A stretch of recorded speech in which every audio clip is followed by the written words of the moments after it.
9 مئی ایک red line ہے اور نظر آ گیا کہ اس پہ اب جب تک چیز نہیں بڑھے گی سپریم کورٹ اس کیس کو لٹکا کے کیوں بیٹھی ہوئی ہے. سارا ملک اس مسئلے پہ لٹکا ہوا ہے کہ جی آرمی نے جو اپنے فیصلے کرنے تھے کر دیے, اپنے انٹرنل ٹرائلز کیے, لوگوں کو سزائیں بھی دے دی, سخت قسم کی سب کچھ ہو گیا, سارا اب ایشو کھڑا ہوا ہے اس پہ. سپریم کورٹ اس کا فیصلہ کیوں نہیں کر رہی؟ میرا خیال ہے ایک سپریم کورٹ پہ نا ایک بیگیج ہے پاسٹ کا, انڈرسٹینڈبل ہے کہ ماضی میں ایسے فیصلے ہوئے ہیں جس کی بعد میں انہیں بڑی قیمتیں ادا کرنا پڑی. لیکن لٹکا تو نہیں سکتے نا ڈیفینیٹلی. اسی پہ آ رہا ہوں سر, اسی پہ کہ بھٹو صاحب کی پھانسی ہوئی, بعد میں ہم نے دیکھا یہاں پہ بہت سارے وزیر اعظم جو تھے ان کو یہ اینٹی ٹیررسٹ کورٹ سے بھی سزائیں ہوئی ہیں. ہمیشہ ان پہ تنقید رہی ہے کہ جو بھی یہاں پہ کوئی ملٹری رولر آیا تو آپ کی کورٹس نے ان کو انڈورسمنٹ کی ہے, بڑی تنقید رہی ہے ان پہ بہت ساری. اب وہ کوئی اس طرح کا فیصلہ نہیں کرنا چاہتے کہ کل کو 10 20 50 سال بعد پھر کوئی اس طرح کے وہاں پٹیشن ڈال دے کہ آپ نے جو اس وقت ملٹری کورٹس کو وہ کیا تھا, انڈورس کیا تھا, تو کتنے سویلین تھے جن کا ملٹری ٹرائل ہوا تھا اور آپ نے زیادتی کی تھی, غلط کیا تھا. میرا یہ خیال ہے ان پہ ایک بوجھ ہے. لیکن اگر یہ نہیں کریں گے تو پھر یہ چلتی رہے گی. میں سر اسی پہ آ رہا ہوں, اسی پہ آ رہا ہوں سر, اس کا یہ وہی کروں. اب فوج کو کیا اعتراض تھا جب انہوں نے اس کو ختم کیا تھا کہ ملٹری ٹرائل نہیں کر سکتے سویلین کا. انہوں نے کہا ہمارے اپنے اندر بہت سارے سویلین آفیسرز ہیں, ISI میں ہیں, GHQ میں ہیں, دیگر میں ہیں, اگر وہاں پہ ان کے ایشوز ہوتے ہیں, ہم نے ٹرائل کرنا ہے تو پھر تو اس کے تحت ہم کر ہی نہیں سکتے. تو یہ ان کو لاجک ریزن دی گئی تھی سپریم کورٹ کے ججز کو, جس کے بعد ریویو میں انہوں نے پنڈے کر کے اس فیصلے کو تو روک دیا کہ چلیں ابھی نہیں رکھتے. اب ان کے پاس جو آپشن ہے, میں ابھی بھی کہوں گا اگر وہ نہیں ہو رہی کہ جوڈیشری تیار نہیں ہو رہی اس پہ, اینٹی ٹیررسٹ کورٹس ہیں سپوزلی. اب تھوڑا سا اپنے سسٹم کو آپ اس کو پریس کیوں نہیں کرتے؟ آپ کے پاس ہزاروں کی تعداد, سینکڑوں کی تعداد میں یہاں لا آفیسرز ہیں, لا منسٹری ہے, اٹارنی جنرل ہیں, ایڈوکیٹ جنرل ہیں, وکلا کی آپ کے پاس ہے. لیکن سنیں نا سر جی, اگر آپ کی کورٹ نہیں کر رہی, میں کہہ رہا ہوں آلٹرنیٹ تو ہو سکتے ہیں نا. اس کا حل یہ تو نہیں ہے کہ اگر کورٹ ججز تیار نہیں ہو رہے آپ ان کو گن پوائنٹ پر فیصلے لے نہیں سکتے. وہ نہیں کر رہے, انہوں نے رکھا پینڈنگ رکھا, ان کا نہیں کرنا چاہتے. مجھے ایک بات بتائیں, اگر ایک ملک میں سپریم کورٹس نے بڑے فیصلے نہیں کرنے تو پھر کون کرے گا؟ ویسے آپ 6 دن لائیو کوریج چل رہی, سب کچھ چل رہی. میں کہتا ہوں ایک طرف فیصلہ کریں, آپ نے اجازت دینی ہے دے دیں, نہیں دینی تب بھی نہ دیں. لیکن ایک مسئلہ تو ہر روز اس ملک میں 9 مئی اس کے اوپر سے آپ کا اختلاف اتنا بڑھ گیا ہوا ہے کہ ہر چیز رک جاتی ہے آ کے, اور سپریم کورٹ اس پہ بیٹھی بھی ہے.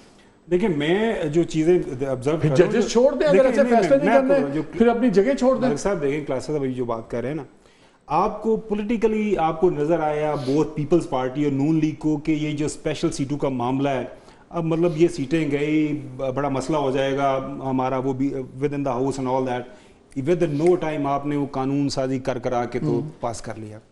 او بھیا اس طرح کا قانون چھوٹا موٹا کر کے آپ کر سکتے ہیں, یو ہیو ایوری رائٹ کہ یہ معاملہ ہے سپریم کورٹ کے سامنے, آپ کوئی دلائل پیش کر رہے ہیں. آپ اٹارنی جنرل نے کوئی ان دنوں آپ لے کے گئے ہیں پٹیشن کے, جناب اعلیٰ یہ بڑا سیریس ایشو ہے, اس کا حل کریں. پورے کا پورا ملک جس طرح ابھی آپ اسٹینڈ اسٹل ہوا ہے, کچھ نہیں ہوگا. میں جو چیزیں دیکھ رہا ہوں نا, عدت کا کیس ہوا, مجھے نہیں پتا کس کے کہنے کے اوپر بنا. عدت کے کیس کے اوپر ایونچولی ایک بیانیہ پاکستان مسلم لیگ نون نے یہ بنایا کہ یار ایسا نہیں ہونا چاہیے تھا, پتہ نہیں کیوں ایسا کر دیا, کس نے کر دیا, اپنے آپ کو ڈسٹینس کر لیا جہاں پہ مار پڑ رہی تھی.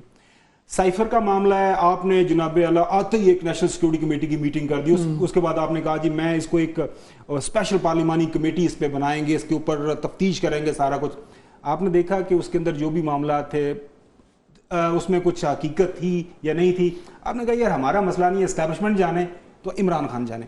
اب یہ جو ملٹری کورٹس والا بھی معاملہ ہے نا, یہ میں یہ سمجھ رہا ہوں یا دیکھ رہا ہوں کہ یہ حکومت وقت جو ہے پاکستان مسلم لیگ نون اور پاکستان پیپلز پارٹی کو بڑا سوٹ کرتا ہے کہ ادھر جڑے نا خان صاحب تینا دے آپس نا اسٹیبلشمنٹ سنگ پھنسے رہن. بھائی عوام نے آپ کو فیبرری 8 میں کہتا ہوں چلیں گورنمنٹ پولیٹکس کر رہی ہے اپنے اینگل سے کر رہی ہے, عمران خان پولیٹکس کر رہے ہیں اپنی اینگل سے کر رہے ہیں, ٹھیک ہے کرتے رہیں. یا تو پھر آپ یہ کہیں کہ سپریم کورٹ بھی پولیٹکس کر رہی ہے. سپریم کورٹ کے پاس ایک کیس ہے, سپریم کورٹ کے پاس بینچ بھی بن گیا, پھر جناب بینچ آخری دن وہ طارق صاحب سردار صاحب ریٹائرمنٹ سے پہلے اچانک پہلے ریکیوز نہیں کر رہے تھے, پھر ریکیوز کر گئے, بینچ ٹوٹ گیا. اس کے بعد ہم بیٹھے ہوئے ہیں, پورا ملک اسی پہ رکا ہوا ہے. فوج کہتی ہے آپ معافی مانگ لیں، وہ کہتے ہیں میں معافی، وہ کہتے ہیں مجھے ویڈیو دکھا دیں روزانہ 9th میں آج بھی پرائم منسٹر میں آپ کو سب سے بڑا مسئلہ اس کے اوپر پتہ ہے کیا ہے؟ آپ کو پتہ ہے کہ ہمارے محترم جو chief justice supreme court is part of the problem اس معاملے میں. قاضی فائز عیسیٰ صاحب کی اس حوالے سے اس ایشو کے اوپر پتہ ایک آبویس انہوں نے ماضی کے اندر جو فیصلہ آیا ہے، اگر میں غلط نہیں ہوں، وہ اس چیز کے اگینسٹ ہے.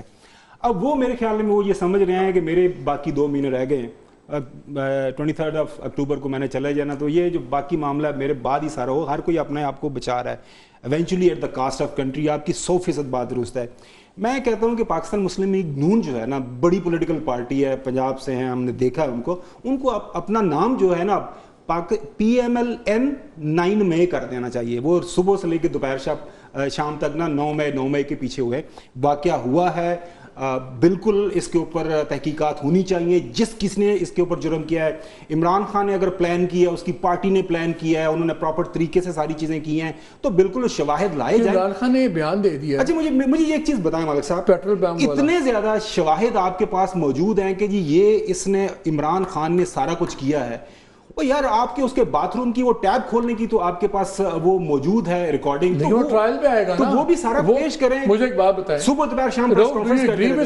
میں تو اس کو اس اینگل سے دیکھتا ہوں کہ جو پروسیکیوشن ہے، ادارے ہیں، وہ چاہیں گے کہ ہم اپنا ایویڈنس پہلے کیوں شو کریں، ہم نہیں دکھائیں گے، مقدمہ چلے گا ہم اس میں پروف دیں گے.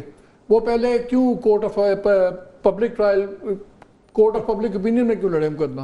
آج خان صاحب نے بھی اس کا ایک کاؤنٹر جواب دیا نا، اسی طرح کا مسٹری انہوں نے چھوڑے. انہوں نے میرے پاس بھی القادر ٹرسٹ کے لیے نا گواہ ہیں، نام نہیں بتانا چاہ رہا لہٰذا. حالانکہ میرا یہ خیال ہے ایسا ان حالات میں خان صاحب کے لیے گواہ لانا جو ہے نا مشکل ہوگا. انہوں نے کہا ویکو ڈالا پہنچ جائے گا، باتیں ان کی ٹھیک ہیں، لیکن سوال یہ کہ جب وہ بلائیں گے تو اس وقت ویکو ڈالا یا اس طرح کی اسٹیبلشمنٹ جو ہائی ہینڈنس کرتی ہے، ماضی میں بھی ہم نے دیکھا وہ ہوتی نہیں ہے. اگر آپ لے بھی آتے ہیں گواہ، دین واٹ، مطلب سیفر کیس جو تھا میں سمجھتا ہوں اگر سپریم کورٹ یہ فیصلہ نہیں کرتی اس میں، اس کے بغیر یہ چیزیں بڑھیں گی کہ یہ اور گہرا ہوگا کرائسس. سر میرا خیال ہے کہ یہ اس میں یہ گمن اس میں ٹھیک کہہ رہا ہے کہ یہ قاضی فیض عیسیٰ صاحب کا اپنا ایک سٹانس ہے. تو مغرو لا رہے ہیں نہیں سر، اس میں وہ یہ کام نہیں کر کے جائیں گے کہ جناب کال کو قاضی صاحب اور ان کی فیملی پہ جنہوں نے پاکستان کے ان کے والد صاحب کا رول تھا وہ بتاؤ، تو بینچ میں نہ بیٹھیں. سر وہی بڑا بینچ گورنمنٹ جائے نا، گورنمنٹ نہیں جاتی، ہوتا رہے گا نا. وہ کیوں وہ ایک سٹیمپ کر کے جائیں؟ آئے نا منصور علی شاہ صاحب آ رہے ہیں، وہ آئیں اور اس پہ فیصلہ دے دیں، 1 مہینے میں دے دیں. اچھا اگر اٹارنی جنرل نہیں بھی جا رہے، بات ٹھیک ہے، ان کی حکومت جائے ان کے پاس، ان کو بتائے نہیں بھی کر رہے، تو آئے نا منصور علی شاہ صاحب کہیں کہ ہاں جی ٹھیک ہے اس کو لے کر آئے میرے سامنے. قاضی صاحب ان 2 مہینوں میں یہ نہیں کریں گے، ان کا ایک سٹانس ہے اس پہ، اور انہوں نے فیض آباد دھرنے کی انہوں نے آلریڈی دی تھی اور اس کی بڑی قیمت بھی انہوں نے بھگتی ہے، اس کا انہوں نے بوجھ بھی بھگتا ہے بہت سارا، انہیں پہ ریفرنسز ہوئے، سارا کچھ ہوا، اور خان صاحب کے دور میں ہوا تھا، آپ کو یاد ہوگا سارا. سو وہ نہیں چاہیں گے کہ کل کو تاریخ کی کتابوں میں یہ لکھا جائے کہ جناب کہ اس وقت یہ جو اگر قاضی اعظم صاحب کے وہ تھے ساتھی تھے قاضی اس میں عیسیٰ صاحب، تو ان کا جو برخوردار تھا وہ اس وقت چیف جسٹس سے جب پاکستان نے ملٹری کورٹس کو الاؤ کیا کہ سویلین کے ٹرائل کا انسان ہے وہ، کوئی اگر پتھر کے تو نہیں ہے. تو انہوں نے بھی تو لیگسی دیکھنے جس کی آپ کو بڑی فکر رہتی ہے ہمیشہ کہ فلاں بندے کی فلاں حکومت کی لیگسی کیا ہوگی. کیا وہ یہ لیگسی چھوڑ کے جائیں کہ میں نے ملٹری کورٹس کو اسٹیمپ کیا تھا سویلین کو ٹرائل کریں؟ سو یہ بات ٹھیک ہے ان کی کہ وہ اس کو چھوڑ کے جائیں گے. منصور علی شاہ صاحب کے لیے بڑا بگ ٹیسٹ ہوگا، اریٹینٹ ہوگا کہ بھائی صاحب آئیں جرأت سے فیصلہ کریں جس کی بات آپ کہہ رہے ہیں. اور جیسے ان کو پھنسایا ہے نا منصور علی شاہ صاحب نے اس میں 8/5 میں کہ ان کے ایکسٹینشن کو روکا ہے انہوں نے کہ 3 سال کے لیے ایکسٹینشن جو لے رہے تھے اور جو وہاں ڈویژن کی، تو قاضی صاحب بھی ان کے لیے ایکول ایک بڑا ایک ذرا وہ چھوڑ کر جا رہے ہیں یہاں پہ. یہ